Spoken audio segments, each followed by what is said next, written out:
نكمل اذا سمحتوا.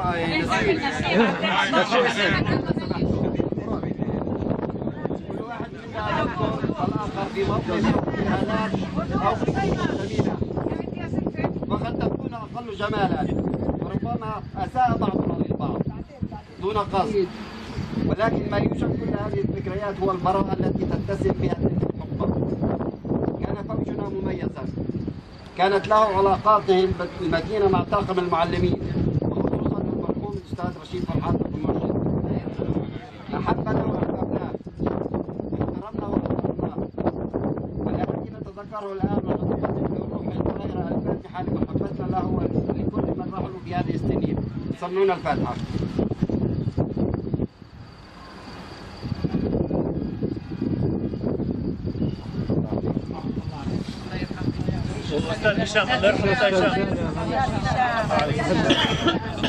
أيها الزملاء والزميلات، لقد وضعت هذه اللقاء صدفة جميلة وقررنا أن نحققها، وكان جميلا عندما سمعنا التشجيع والموافقة وحتى الحماسة من الجميع. كل من اتصل بنا بأسرع ليعرب عن سعادته وموافقته، ولنلتمس العذر لمن لم يتمكن من الحضور. لا شك أن الكل منا حياته وفكره، من المتدين ومن الأقل تدينا ومن العلماني وغيره. كثيرون منا لهم أبناء وبنات، وربما يقترب البعض ليكون جدا، وخصوصا الأخوات التي تزوجن باكرا. ولا شك أن الحياة أخذت كل واحد منا إلى مسار حياته الخاصة، فأنجز الكثير وما زال قادرا على الإنجاز أكثر وأكثر. اليوم أصبحنا على يقين من تلك الأمثال التي كانت تعلق على جدران مدرستنا. من طلب العلا سهر الليالي.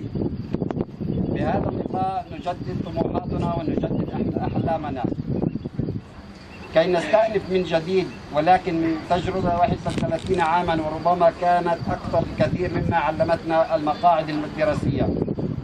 الكلمة التي أراها مفتاح النجاح ومفتاح العلاقات السليمة بين البشر هي الاحترام والتقدير والمحبة، وهي التي جمعتنا هذا المساء، وآمل بها أن تستمر.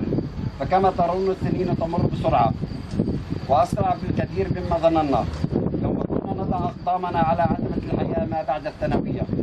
أهلا بكم واحدا، وأتمنى للجميع لقاء وسهرة جميلة.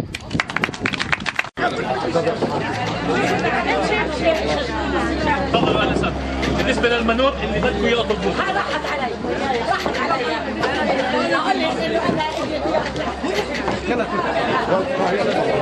ladies first.